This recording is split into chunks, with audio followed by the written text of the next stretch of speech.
धारावाहिक कान्हा को आना ही होगा।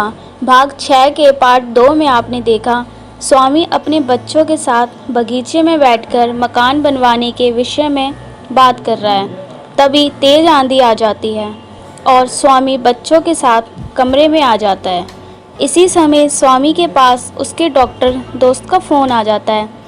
फिर डॉक्टर स्वामी के घर आकर राधिका का चेकअप करता है और राधिका के चिड़चिड़े स्वभाव का कारण बताता है। आशी दादी के प्रति माँ की नफ़रत का कारण जानने की बात अपने मन में ठान लेती है। फिर क्या हुआ, आइए देखते हैं। दूर की सोच पार्ट 3। इंजीनियरिंग करना तो बेकार है। लाखों रुपया फेंकने के बाद भी वही जिंदगी की शुरुआत जीरो से। मज़ा तो तब आएगा जब अपनी कंपनी में 20-25 इंजीनियर्स को नौकरी पर रखूँगा और उन्हें अपने हाथ से लाखों रुपए की सैलरी दूंगा। ऐसा क्या किया जाए जो नया भी हो और प्रोग्रेसिव भी।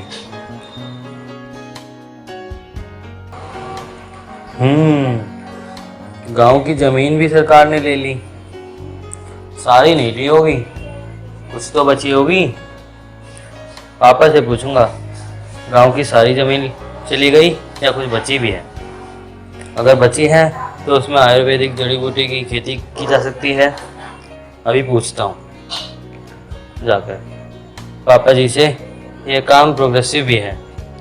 वैसे भी सरकार विदेशी कंपनियों को भारत में शरण दे रही है। इन विदेशी कंपनियों को जब तक कच्चा माल नहीं मिलेगा तब भी चलेंगी कैसे।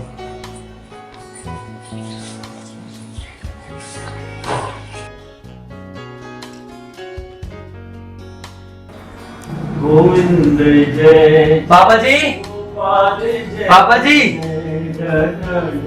क्यों गला पा गए हो? पापा नहा रहे हैं। अच्छा माँ। क्या हुआ भैया, क्या बात है? कुछ नहीं, मैंने एक प्लान सोचा है। क्या बात है देवा? कुछ नहीं पापा जी, आप नहा लीजिए फिर बात करूंगा। ठीक है। हाँ, क्या प्लान सोचा है? मैं एक बात बताता हूँ देखने की। अगर गांव में अपनी जमीन होगी तो जो मेरा प्लान है वो 100% कामयाब है, वरना फेल है।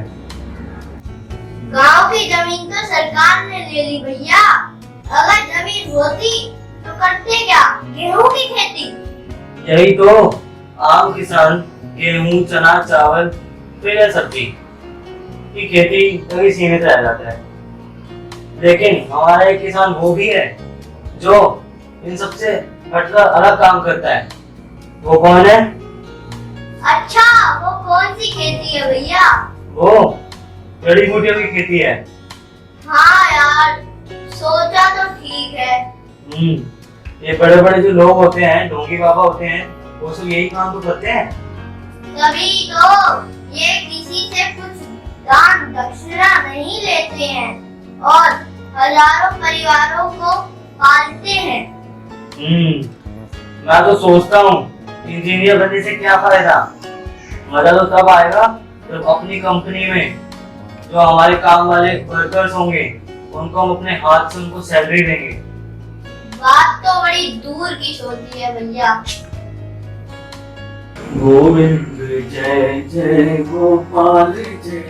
हाँ बेटा देवा बोलो। बैठिए बाबा, बैठिए। बैठेंगे बैठेंगे, पहले जरा पूजा कर। जी पापा जी, मैं आपसे ही पूछ रहा था, गांव में हमारी जमीन बची है, सारी सरकार ने ले ली। गांव की जमीन? जी। तो बेटा सरकार ने ले ली ना, तभी तो मुआवजा मिला अम्मा जी को। हाँ पापा जी, लेकिन मैंने सोचा था कि हम आयुर्वेद की खेती करेंगे अगर जमीन होती तो। आयुर्वेदिक खेती? जी। हाँ, बात तो तुमने दूर की सोची बेटा, लेकिन अब तो जमीन जो है वो चलेगी ना, तो फिर क्या? यही तो गड़बड़ हो गई।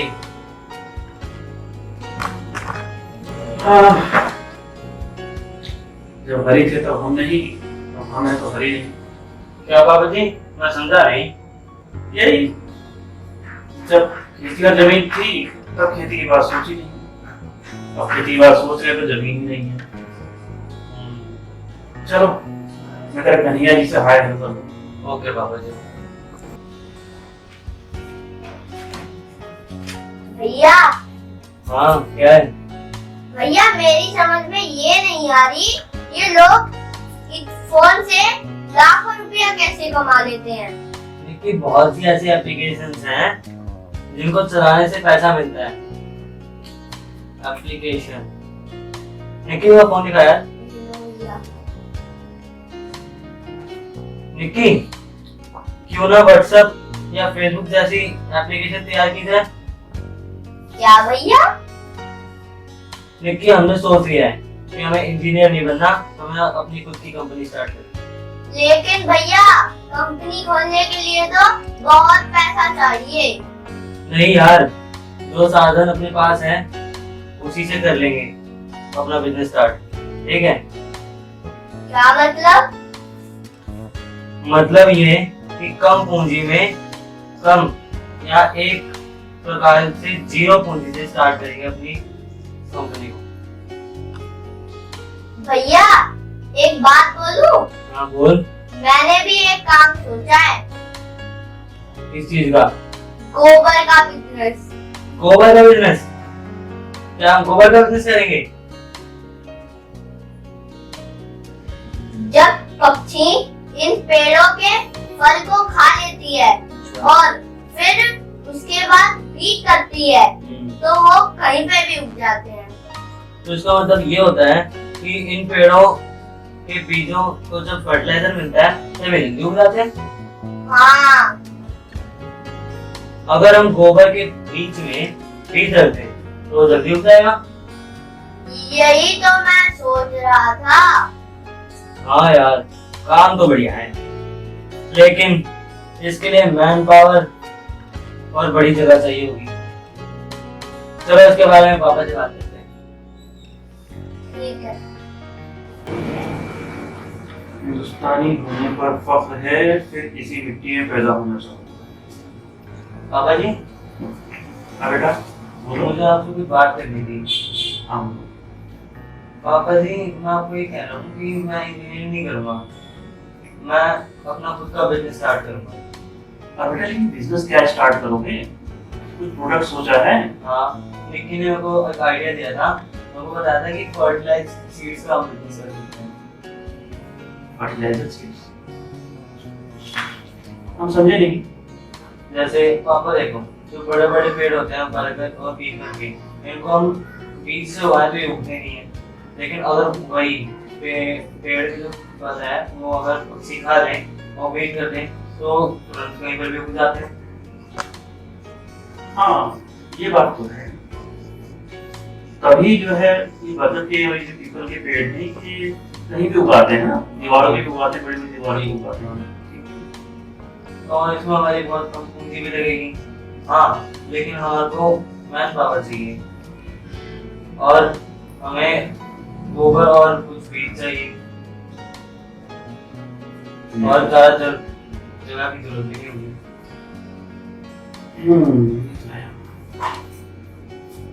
लेकिन बेटा एक बात सुनो, क्या लोग जो फर्टिलाइजर सीड लेना पसंद करेंगे? हाँ पापा, हम सोशल मीडिया का सहायता लेंगे, उस पे बहुत सारे बंदे होते हैं, उनसे हम हेल्प लेंगे। मेरे एक मित्र है पाठक जी, एक मल्टीनेशनल कंपनी में उसके मालिक, ठीक है, उनसे बात करता हूँ मैं। ठीक, जरा हमारा मोबाइल दो।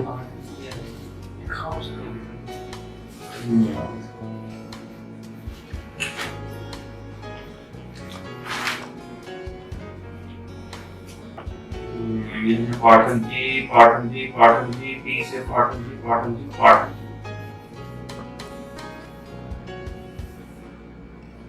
केंद्र ने कहा health care frontline workers. Hello, हाँ पाठक जी, हाँ कैसे हैं? लॉकडाउन खुल गया। हाँ हाँ, वरना बड़ी मुश्किल हो गई थी। हाँ हाँ, अभी तो फिलहाल 50% स्टाफ ही आएगा। हाँ हाँ हाँ हाँ हाँ हाँ, अच्छा पाठक जी, मुझे आपसे थोड़ा आपका समय चाहिए था। हाँ क्या? अच्छा ठीक है, ठीक है, मैं शाम को आपसे मिलता हूँ। हैं? हाँ हाँ, नहीं, अरे दरअसल जो है बच्चे जो हैं वो एक्चुअली बिजनेस प्लान किया था।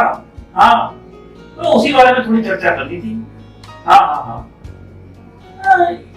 यही कोई 5-6 बजे। हाँ, ठीक है, ओके पाठक जी, ओके।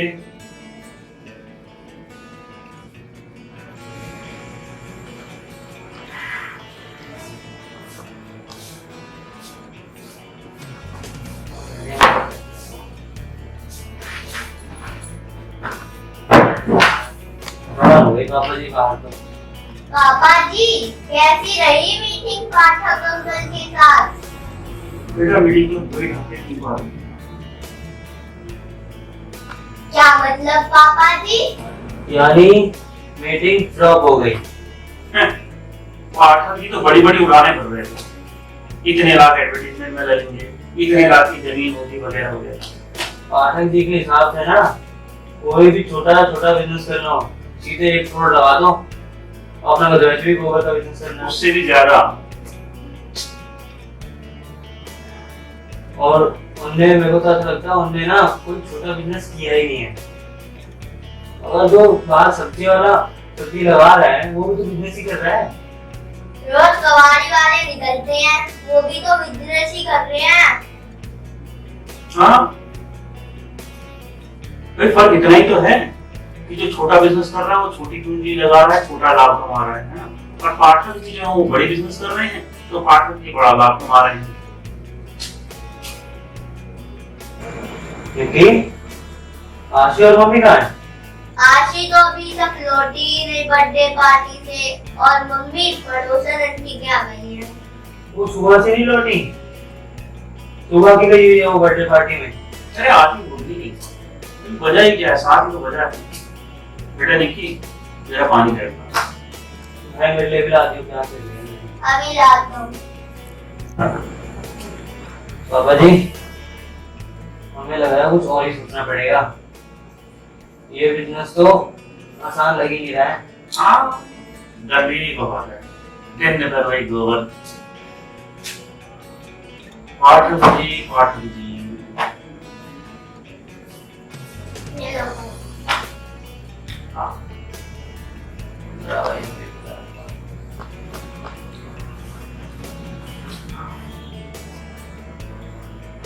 गर्मी में ठंडक की राहत मिली।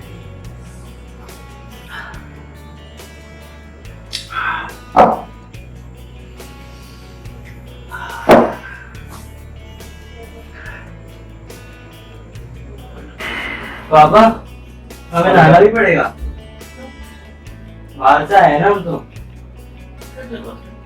कौन सा सरकारी गाड़ी में गए थे? अपनी तो गाड़ी थी। जाओ वहां धो के आ जाओ। हम भी कौन सा नहाए, हम भी वहां धोए और कपड़ा चेंज किए। ठीक है जाओ।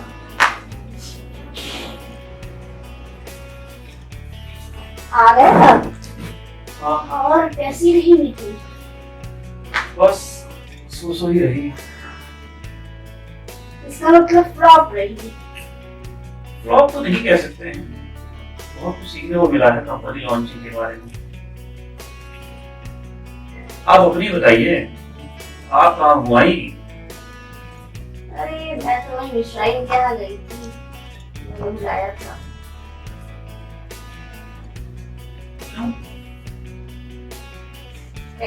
बैठा बनिया क्या करे, बाटे ही तोले वाली कहावत है। उनके पास तो कोई काम वाम है नहीं, कभी इसकी बुराई कभी उसकी बुराई। वो शर्मा जी नुक्कड़ वाले है ना, उनकी लड़की भाग गई, वही बताने के लिए बुलाया था। शर्मा जी कौन? अरे वही नुक्कड़ वाले। आज दोपहर की लड़की जैसे पिंजरे में चिड़िया कैद होती है ना, मौका मिलते ही पूर्ण हो जाती है, वैसे ही लॉकडाउन खुलते ही अपने आशिक के साथ है। लड़की भागी शर्मा जी की, टेंशन मिश्राइन को, वादी वहां क्या बात है। निक्की,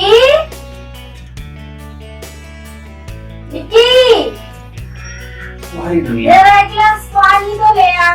गला सूख गया मिसराइल की बकबक सुनते सुनते। हैं? बकबक सुन के आपका गला सूख गया? भाई बकबक करके तो कान पकते हैं, हमने सुना था। ये आप यार नई चोरी सुन रहे हैं। अब मिसराइल कुछ ना कुछ बोलेंगी तो हमें भी कुछ ना कुछ बोलना ही पड़ेगा ना।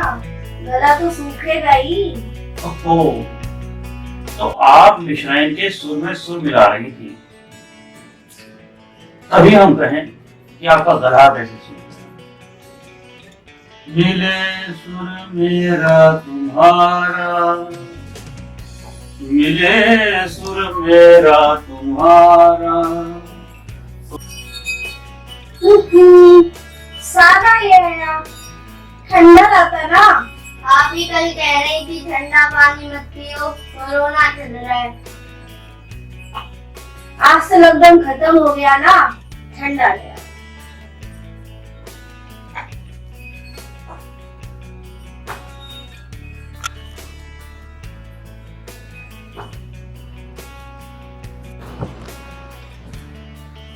लो ठंडा पानी। वाह, लोग कहते हैं हम आजाद हो गए हैं। कहाँ है आजादी? दाढ़ी वाले बाबा ने कहा कि लॉकडाउन तो हम सारे घर में कैद हो गए। फिर बाबा ने कहा कि लॉकडाउन खत्म तो कोरोना भी खत्म। वाह, ये कोई बात हुई? फिर क्या हुआ? क्या आशी और देवा ने किसी कंपनी की आधारशिला रखी? क्या कान्हा ने कोई बिजनेस का आइडिया दिया देवा, आशी या निक्की को? जानने के लिए देखते रहिए कान्हा को आना ही पड़ा। भाग 6 का दूर की सोच पार्ट 4।